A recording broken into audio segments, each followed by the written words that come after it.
नमस्कार. LPG gas वापरणाऱ्या ग्राहकांसाठी महत्त्वाचे अपडेट आहे. ग्रामीण भाग असो किंवा शहरी भाग असो, मोठ्या प्रमाणात एलपीजी गॅसचा वापर होताना आपल्याला पाहायला मिळत असतो. तर याच एलपीजी गॅस संबंधित एक GR काढण्यात आलेला आहे. एलपीजी गॅस सिलेंडरचा पुरवठा नियमित होण्यासाठी तसेच संभाव्य तुटवडा टाळण्यासाठी हा GR काढण्यात आलेला आहे. या GR मध्ये नेमकी काय माहिती देण्यात आलेली आहे याची माहिती आपण या व्हिडिओमध्ये पाहणार आहोत. व्हिडिओ संपूर्ण पहा. चॅनलवर पहिल्यांदा आला असाल तर चॅनल नक्की सबस्क्राईब करून ठेवा. अशाच महत्त्वपूर्ण व्हिडिओ आम्ही तुमच्यासाठी घेऊन येत असतो. चला तर मग आपण व्हिडिओला सुरुवात करूयात.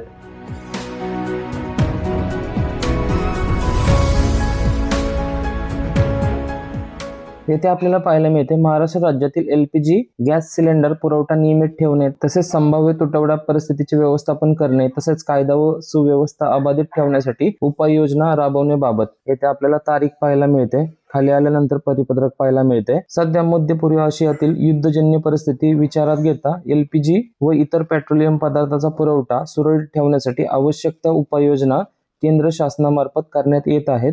त्या अनुषंगाने केंद्र शासनामार्फत तेल उत्पादक व विपणन कंपन्यांना आवश्यक त्या सूचना संदर्भाधीन आदेशान्वये देण्यात आलेल्या आहेत. राज्यातील एलपीजी साखळी नियमित ठेवण्यासाठी संभाव्य तुटवडा परिस्थितीचे प्रभावी व्यवस्थापन करण्यासाठी तसेच नागरिकांमध्ये निर्माण होणारी अनावश्यक भीतीचे वातावरण टाळण्यासाठी पुढील उपाययोजना तातडीने राबवण्याचे निर्देश देण्यात येत आहेत. खाली आपल्याला पाहायला मिळते एलपीजी पुरवठा सुरळीत राहावा, पुरवठा साखळीवर देखरेख ठेवावी व संभाव्य टंचाईच्या परिस्थितीत समन्वय साधता यावा यासाठी मुंबई महानगर परिक्षेत्रामध्ये तसेच जिल्हा स्तरावर पुढील प्रमाणे विशेष समित्या स्थापन करण्यात याव्यात. म्हणजे आपल्याला इथे पाहायला मिळते की एलपीजी पुरवठा सुरळीत राहण्यासाठी तसेच पुरवठा साखळीवर देखरेख ठेवण्यासाठी यासाठी विशेष समित्या स्थापन करण्यात याव्या असे या GR मध्ये देण्यात आलेले आहे.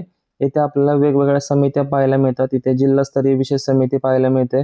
खाली आपल्याला मुंबई महानगर परिक्षेत्रातील विशेष समित्या पाहायला मिळतात. इथे महत्त्वाचं म्हणजे या समिती मार्फत करावयाची कार्य कोणते आहेत याची माहिती आपल्याला इथे पाहायला मिळते. 1 नंबरला आपल्याला पाहायला मिळते एलपीजी पुरवठा साखळीवर देखरेख ठेवणे. म्हणजेच एलपीजी पुरवठा साखळी जी आहे त्याच्यावर देखरेख ठेवणे. वितरण व्यवस्थेचा नियमित आढावा घेणे. गॅस वितरणात येणाऱ्या संभाव्य अडचणी दूर करणे. गॅस वितरण करण्यात ज्या संभाव्य अडचणी येतात त्या दूर करणे. जिल्ह्यांमध्ये महानगरपालिका क्षेत्रांमध्ये कायदा व सुव्यवस्था ठेवणे. कायदा व सुव्यवस्था ठेवणे हे या समितीचे कार्य आहे. तसेच खाली आपल्याला पाहायला मिळते ग्राहकांना घरगुती गॅसचा पुरवठा सुरळीत ठेवणे. गॅस एजन्सीकडे असणाऱ्या गॅस सिलेंडरचा साठ्याचा आढावा घेणे. साठेबाजी रोखणे. घरगुती गॅसचा काळा बाजार होणार नाही याची दक्षता घेणे. खाली आपल्याला पाहायला मिळते घरगुती गॅसची कृत्रिम टंचाई निर्माण होणार नाही याची दक्षता घेते. म्हणजे आपल्याला इथे पाहायला मिळते गॅस संबंधित जेवढी काही दक्षता घेता येईल तेवढी घेण्याचा प्रयत्न केलेला आहे. पुढील अत्यावश्यक सेवा पुरवणाऱ्या संस्थांना एलपीजी पुरवठा करण्यात प्राधान्य देण्यात यावे. त्यामध्ये महत्त्वाचं जे आहे ते म्हणजे रुग्णालये, शासकीय वसतिगृहे, अंगणवाडी व शाळा, माध्यान्ह भोजन योजना, शासकीय आश्रमशाळा, वसतिगृहे, महाविद्यालयांच्या मेस व माध्यान्ह भोजन योजना. ते खाली आल्यानंतर आपल्याला पाहायला मिळते गॅस वितरणाबाबत प्राप्त होणाऱ्या तक्रारींचे निवारण करण्यासाठी जिल्हा स्तरावर व महानगर स्तरावर म्हणजे 24/7 सुरू असणारा नियंत्रण कक्ष स्थापन करण्यात यावा. इथे आपल्याला पाहायला मिळते जिल्हा तक्रार निवारणासाठी आपत्कालीन दूरध्वनी क्रमांक, हेल्पलाईन क्रमांक उपलब्ध करून देण्यात यावेत. तसेच व्हॉट्सअप क्रमांक उपलब्ध करून द्यावा. प्रत्येक जिल्ह्यातील गॅस वितरण करणाऱ्या एजन्सींकडून त्यांच्याकडे उपलब्ध असलेल्या एलपीजी साठ्याबाबत दैनिक माहिती घेण्यात यावी. जिल्ह्यांमध्ये इंधन पुरवठ्याच्या अनुषंगाने दैनिक आढावा घेण्यात यावा. खाली आपल्याला पाहायला मिळते जिल्हा स्तरावर वितरण स्थिती व संभाव्य अडचणींचा दैनिक आढावा घेऊन त्याबाबतचा अहवाल शासनाला सादर करण्यात यावा. एलपीजी गॅस संबंधित सर्वच माहिती आपल्याला या GR मध्ये देण्यात आलेली आहे. तर तुम्ही हा GR व्यवस्थित वाचू शकता.